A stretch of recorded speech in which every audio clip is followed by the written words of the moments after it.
So what I want to talk about here is this business of dilution, diluting paints, and also consistency of paints. And this is where there is a difference, and a lot of people maybe don't appreciate the difference when they are painting. We can dilute, when we talk about diluting the paint, we tend to think about making it thinner, which is absolutely fair enough. When we change the consistency of the paint, we're doing the same. We can do the same thing. We can have thick paint. If I could, you can see there's 2 lumps of black paint. This is oil paint I've got. So this is straight from the tube. So you can see it's thick and it's not moving very much because it is very sticky and thick. I can then make it more watery, which I'm going to do in a wee minute. But I can also dilute the color without necessarily making it watery. So dilution is a different thing. So for example, if I begin simply by using turpentine, okay, so this is genuine turpentine. We talk about this in oil paints in the early stages. When you're sketching things out, when you're just getting started, generally you dilute your paint with just pure turpentine because it will be covered over more than likely later on with thicker, heavier oils and things like that. So use turpentine for that. What you don't use at any point mixing with your paints is this white spirit. Do not please use white spirits or any form of manufactured solvents that are designed for cleaning brushes. They're not designed for putting in. Yes, they will thin your paint, and yes, you will be able to paint with them, but in the longer term it destroys the structure of the paint. They're not really, they're designed to clean, and if they're designed to clean, they're probably designed to destroy things. Turpentine is different because it's sticky. It's, you know, it has a stickiness. It's a resin sort of material, even though it's very thin. However, if I take a little turpentine here on the end of my brush and take a little, you can see, look, there is the paint thinning out. Okay, that's, you can, and the more terps I add to it, the thinner and more transparent it will become, just like a watercolor. So that's very logical, and I know it almost seems very basic. One of the things I want to do though is I want to tip my palette up and watch. So look at that. It runs very freely because it's very loose. The particles of the paint aren't bonded together very well. Once turpentine goes in there, it breaks apart the particles in a way, and therefore because they're not hanging together, they'll just run away. They can't stick in one place, and that makes it very runny, which can be nice actually if you want sort of runny effects in your painting and all of that. But so there we have diluted the paint in the sense we've made it more transparent, but we've also made it loose in the sense that it doesn't have much body to it. It doesn't stick together. If I take the piece of paint up above here, and for instance, I'm going to use this time a artist painting medium, which is really a mixture of linseed oil and some other things. We could use pure linseed oil as well. Now, linseed in the case of oil paints is used in, you know, maybe the slightly later stages of the painting, and it can be mixed with turpentine and mediums made up. So we can talk about that at some point, but at the moment what I want to point out is the quality of oil, linseed oil, like many oils, is different to the quality of turpentine. So what I'm going to do here, I'm going to take a little of the oil medium, you can see going out, and I'll dip a little bit of black paint into that and mash it around a wee bit, maybe even some more oil. So I want it to be very dilute. So just like the turpentine, you can see that is dilute. But what I want you to see now is when I tip that up, watch the slowness of the movement of that paint. As it trickles down, it is very slow. In fact, there's a couple of bits trickling down, but quite a lot of it's still holding on there. So it's stickier, it's gungier, and it won't move as quickly as the turpentine moves. So, and yet both of them have been diluted. So there's a difference between dilution and consistency. And sometimes we get that mixed up, and the two things are very, very different. So when I say to people, oh, dilute the paint or thin the paint, we're thinning out the color. We're making it more transparent. But we don't necessarily need to make it watery, as it were, runny, moving. Whereas this stickier stuff will not move as much. What I'm going to try to do here, just to work, I'll just clean this away, if you bear with me. I want to take this, I've just used the thing to clean all of the, wipe it actually further on. So take a wee bit of this away here just to make a bit of space. Okay, what I want to do now is one more. This that I'm just about to show you, this is, for example, called Liquid Gel Light. You can see as I shake the bottle, the jelly sort of consistency. Liquid is a medium that can be added again to oils. It comes in thin, runny liquid, thicker liquid like this, and also gels in a tube that squeeze out the same consistency as the paint. So it gets very, very pasty. The other great advantage is it dries, speeds up the drying time of your paint really well. Your paint can dry nearly overnight, but certainly in a day it speeds it up compared to traditional oils and turpentine. And I personally use it a lot because of that convenience. But we're moving up the scale of mediums here from the thin, light mediums to the heavy mediums. So here I am again. I'm gonna scoop on. I'm actually gonna use a palette knife for this because of the quality of the stuff. You can see it there. It is. It's a lump of gel, really. You can see that there. And again, if I put my little bit of black paint in there, you can see it. It thins out. You can see as I spread it there. But look at what's happening. It's maintaining its body. It's not even going flat. It's still sitting up like globules of jelly. So it's giving my paint a slightly pastier consistency.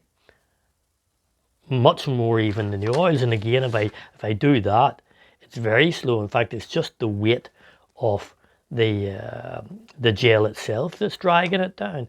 If I do this a couple of times, you can see that a lot of it isn't moving much at all. And I don't know if you can see, if I get close up there, you can see there, look at the way that's sitting. Now, you don't necessarily have to have that in your paint, but what you can see is the way that's moving, okay? So what I want to do, there's the difference in body and dilution and consistency. What I'm going to do now is have a look at how that affects the way we blend and work with paint. So it's very important that we keep a clear distinction between thinning paint and diluting paint. Okay, so when we talk about dilution, we can make the colors more transparent, of course.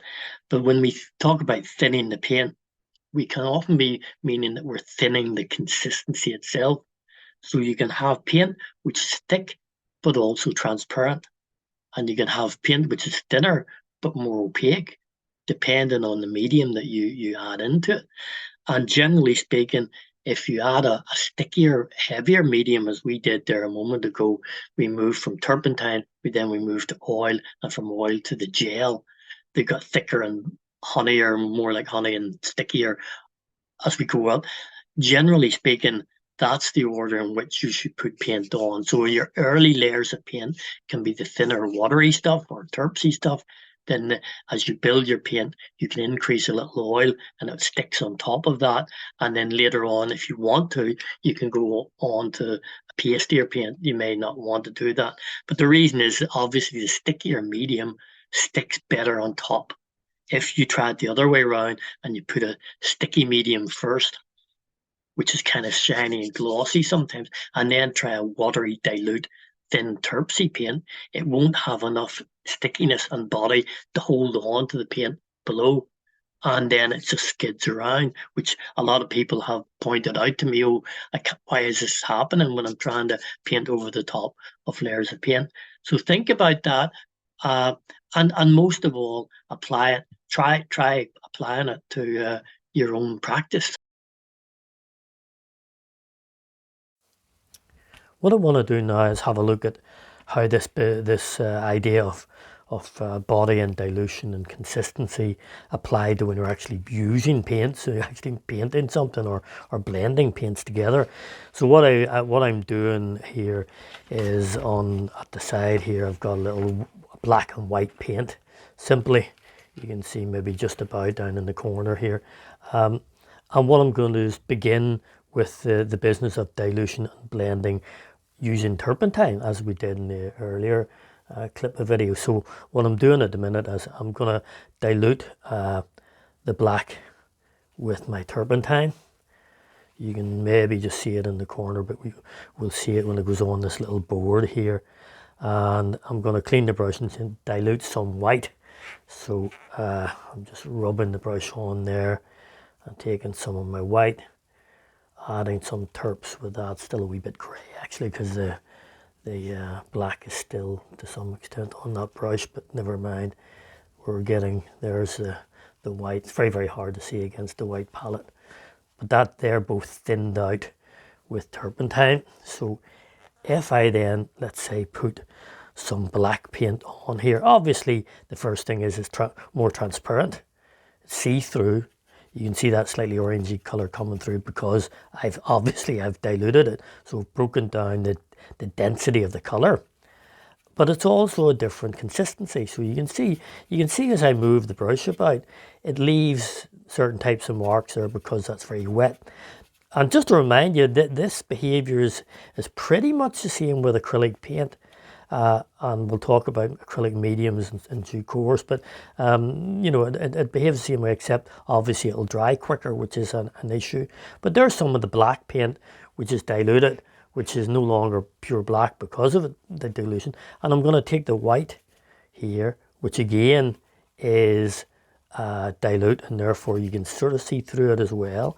I'm going to put some there, and I'm going to clean the brush and then move them together. So you can see there, as I blend them together, pulling the black over to the white over to the black, that one of the things you notice is I'm brushing and brushing.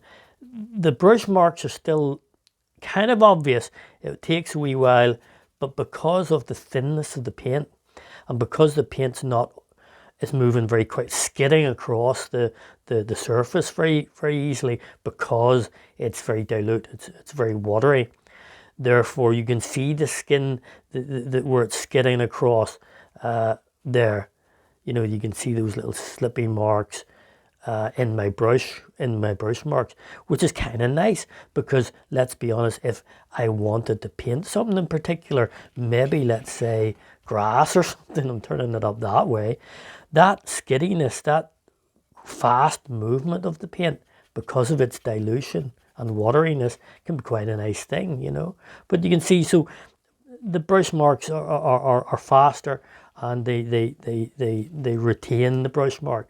So if I now, let's say, I'm going to try to do the same thing or a similar thing, moving up to my oil medium that I used earlier. So again, I'm just going to take a little bit of the oil medium on the side here and a little bit of the black paint.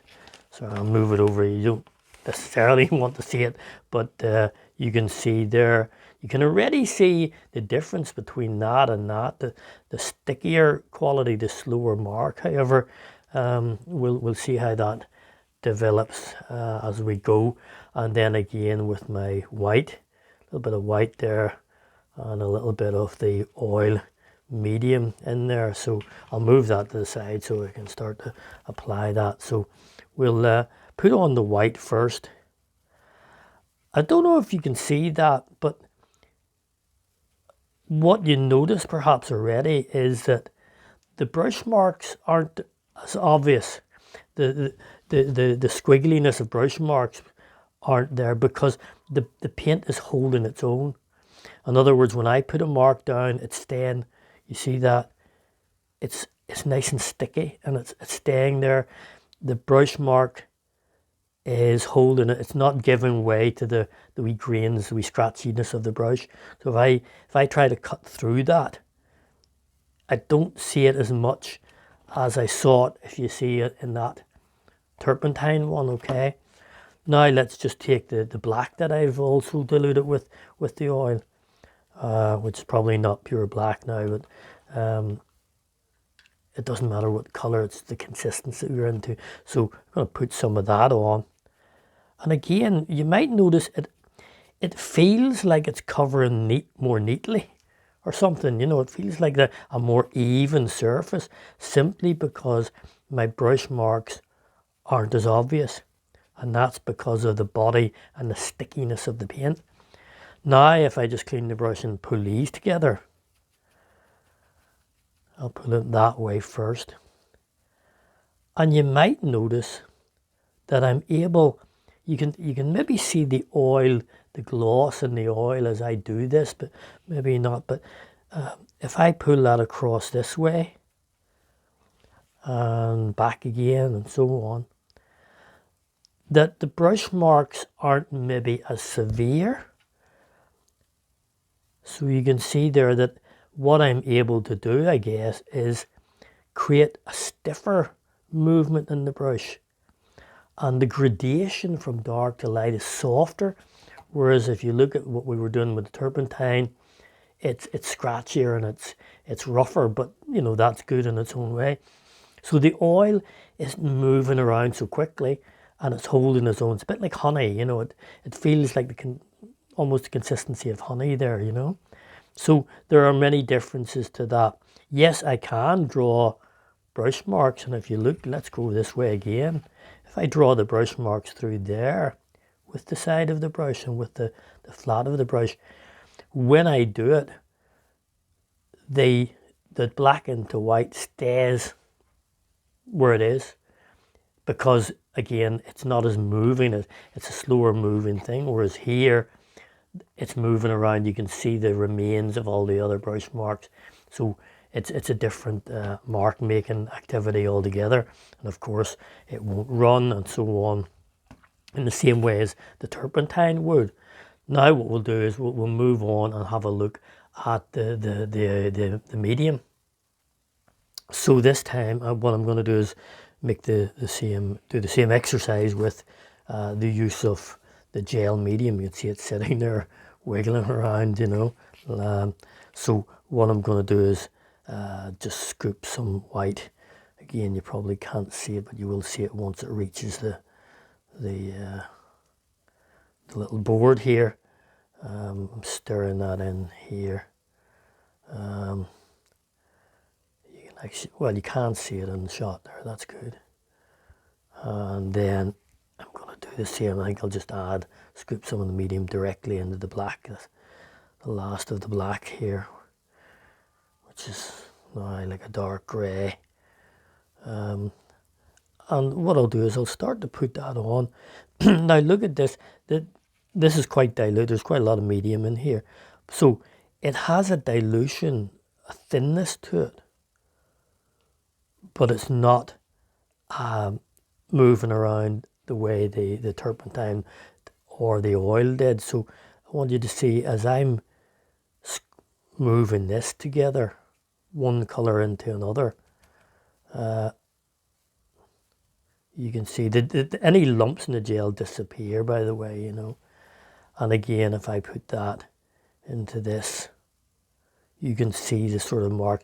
And this is interesting because the brush marks here are showing up perhaps more than it did with the oil, but yet it's not as dribbly as the turpentine. So it's maintaining its body, but it's giving me, it's showing me up the brush marks if I want that, okay? One of the things too is interesting is that if we spread this out, and if we actually spread any medium out and rub it, so there at one end is a thick lumpy version of the paint, and there at the other I'm pulling the paint over, and maybe talk about this again in another section.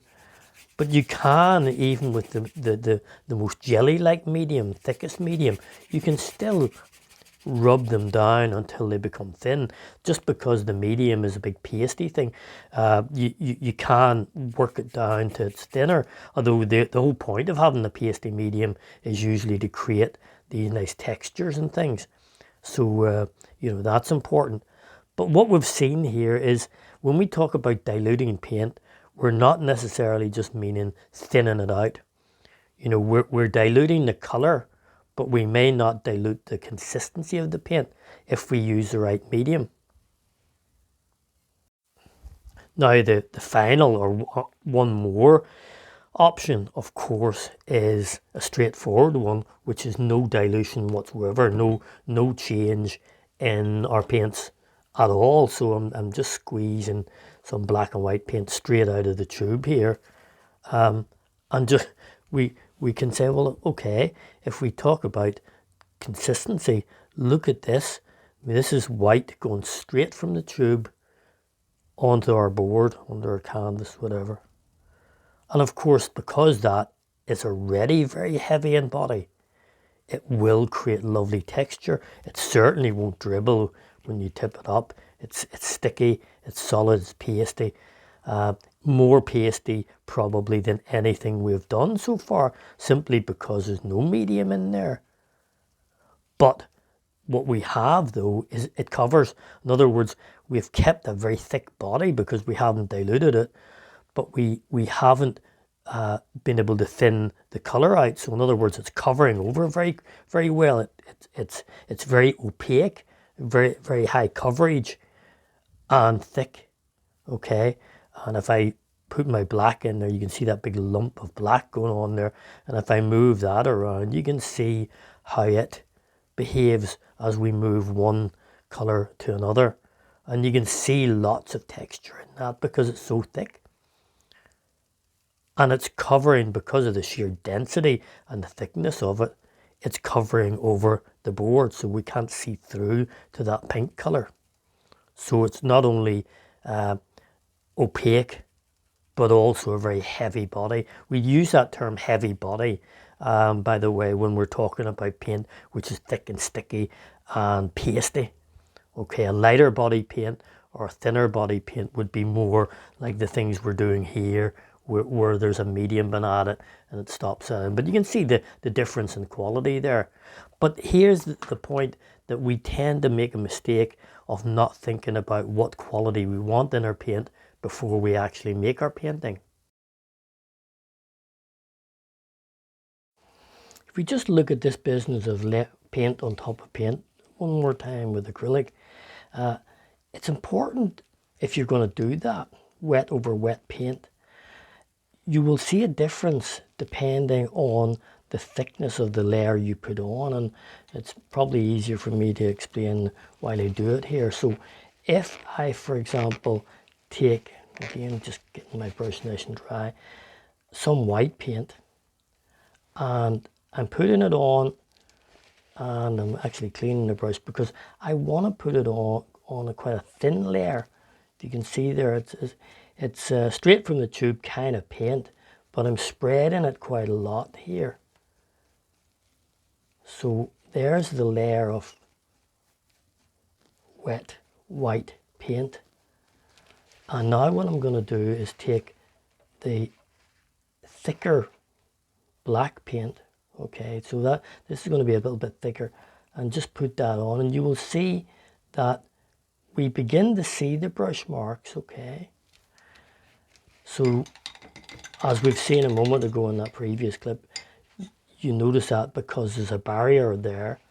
However, going back to the white paint and applying it very, very, very heavily. So here is quite a really big, thick layer of this, okay.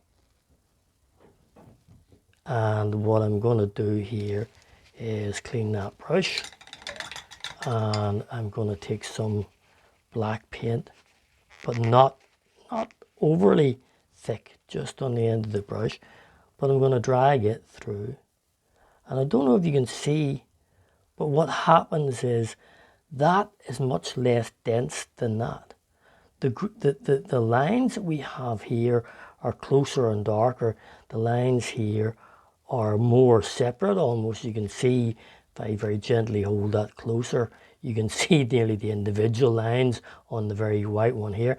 And if you go over there, maybe closer and darker, simply because there's thicker layer of white and there's more white fighting against the dark. So the result is you can create those more individual looking lines. Obviously, if I keep doing this, and that's the secret, is leaving that, if that's what you want, say leave that. But obviously, if I keep stroking that, what I'll do eventually is meld them all together, of course.